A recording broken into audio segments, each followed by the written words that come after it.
Merci. Bonne journée.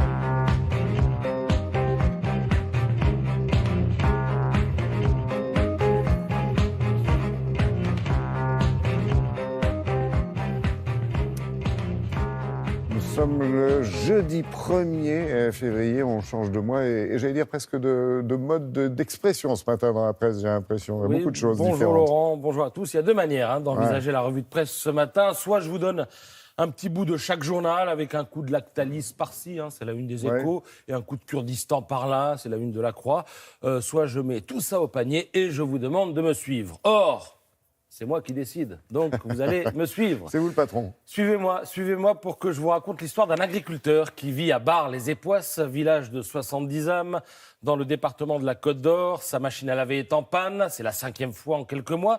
Le technicien du service après-vente inspecte la machine à genoux. Le gars fait bien un quintal, et lorsqu'il se relève, il s'agrippe au lavabo, et le lavabo, sans le faire exprès, il l'arrache du mur.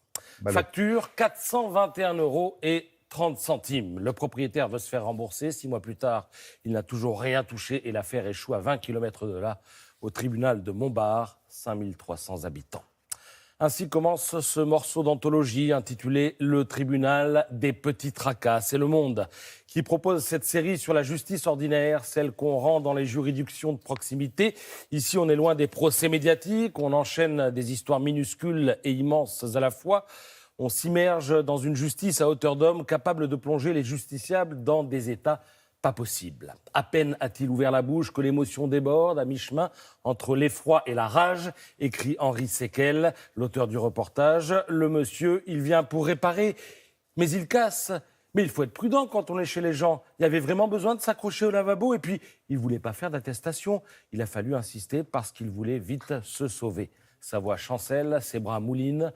Ses yeux rougissent, il souffle pour se calmer. On pourrait croire qu'il vient de perdre ses 100 vaches d'un coup. Mais c'est pour un lavabo de 421 € et 30 centimes que Paul est au bord des larmes. Voilà. Il n'y a aucune ironie, aucun mépris dans ce genre de récit. Simplement le reflet d'une réalité qu'un pays jacobin comme le nôtre a parfois tendance à oublier. Parce que sait-on au fond à Paris, où se prépare la réforme de la carte judiciaire, du quotidien de ces quelques 300 tribunaux d'instance situés dans des bourgades que seuls les cartographes de l'IGN et les fanats du Tour de France sont capables de situer précisément, pour reprendre la formule d'Henri Sequel, qui prouve, lui, qu'il y a encore des journalistes qui savent écrire. Alors ici, pas d'assassins, pas de terroristes, pas de dirigeants corrompus, rien de sensationnel, écrit Henri Sequel, qui a l'élégance de citer ces lignes, extraites du livre publié en 2009 par Emmanuel Carrère, intitulé « D'autres vies que la mienne ».